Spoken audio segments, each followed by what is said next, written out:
Good morning. It's sunny here and it was snowing this morning when I woke up, but never mind, it's only April 27th.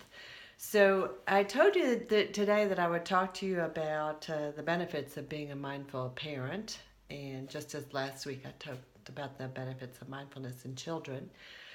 And today I'm going to tell something related to that, but not in the way I did it last week with listing the qualities and benefits.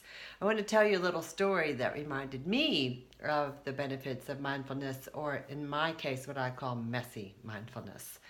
So, just to give you the background, the week before last, it was a spring break in the area, which means a lot of my clients are on vacation. So I also took a spring break and signed up for a week of yoga with my yoga teacher in Morocco. So we spent 4 days at the yoga ashram of her teacher, and then we went trekking for 3 days in the Atlas Mountains, and we ended up our last day in Marrakesh. Now, Marrakesh is renowned for many things, especially the market, which is an absolute and total maze. Any normal person would get lost there unless you're really from Marrakesh. So we're in this amazing maze, and we had just visited this painted palace. And we were with a city guide who was extremely knowledgeable and was just full of facts and stories and all kinds of things. And we're leaving there. And in Morocco, it's typical that you give tips for everything. So it's not an expensive country, and guides and anybody else, it depends quite a bit on these tips because they also don't earn very much. So at the exit to this palace, I pull out my wallet to see how much Moroccan money I have to give him a tip. And having assessed that, I put the wallet back in my bag. So we go on out from the palace straight into the heart of the market, and I'm just stopping to purchase a tiny little something for our younger son. And I reach for my wallet, and it's not there. And I said, "Oh my gosh, I've been robbed." So now comes the mindfulness, which you could say, obviously, I hadn't been very mindful earlier. Hence, in regard to myself, messy mindfulness. So the guide and the friend I was with said, "Well, let's go to a cafe and sort this out." They'd help me look very carefully through my purse, and it's not there. So we go to a cafe, friends of the guides, and he says, "Please use my phone. I have free Wi-Fi calling." And I said, "But you have an appointment this afternoon, you told us."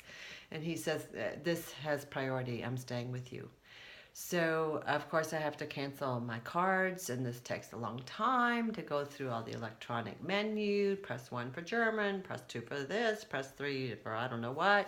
And it takes over an hour.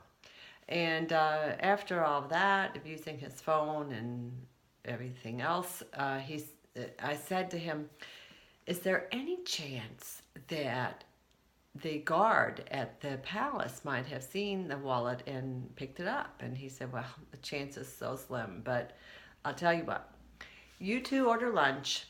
I'll go get my moped. I'll drive back to the palace and see if it's there. If it's there, of course, I'll drive back to you. And if not, well, let's say goodbye now." So, of course, big hearty hugs and so on. So, we just had finished the last bite of our Moroccan lunch, and I get a phone call, and it's Amin, our guide, and he said, "Kathleen, I have your wallet." I didn't believe him. There I was, a total doubting Thomas. And I said, "No, really?" And he said, "Yes." And he said, and the guard did indeed find it. He said a group of people picked it up and they were about to walk out with it. And he said, "Bring that to me," and called them over. Then to me, and the guide and the guard know each other. And he said, also for me, I had to describe to him exactly what it looked like, which I had heard from your description. And the guard gave it to me, and I'm bringing it to you right now. So a few minutes later, he was there and handed me the wallet. Now, this is extraordinary on many counts, but let me try to share with you the messy mindfulness bit.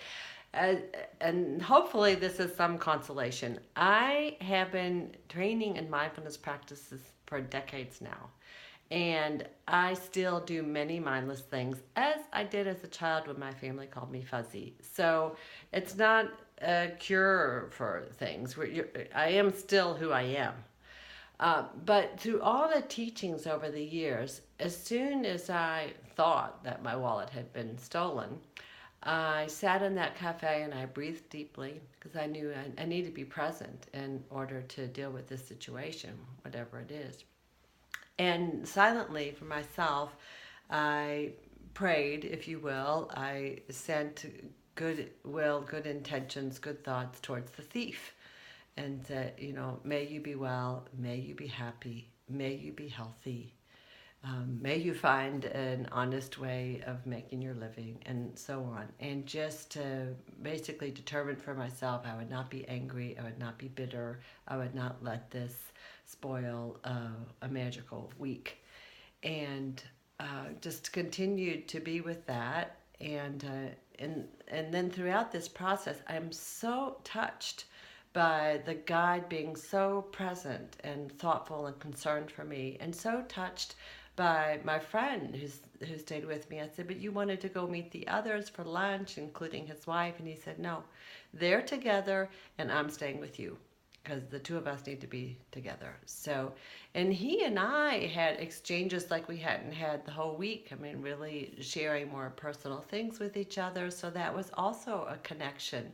And then when the guide brought the wallet back and just huge, huge hugs, and he lives part-time in Germany, I said, please, please, you and your wife always have a place to stay in Switzerland. We've been in texting contact since. And in the end, this time of believing my wallet had been stolen, and it was almost stolen, as it turned out. I thought I'd put it in my bag, but it had slipped somehow between the bag and me and landed on the ground, and then those people would have taken it. So it wasn't a stolen. And but throughout this, I just had this extraordinary experience of contact with people, of getting an entire wallet with not a cent missing in the middle of the Marrakesh market. This just does not happen. So for me, it ended up being a highlight of the trip and an absolute miracle. And I do believe in miracles. So I wanted to show you the sort of curious, curvy ways that mindfulness can also work. And I wish you a wonderful week full of miracles. And if you do have a little messy mindful moment or another miracle moment, please, please share it down below in the comment box of the blog. We need to share our messy miracle moments. So have a great week. Bye.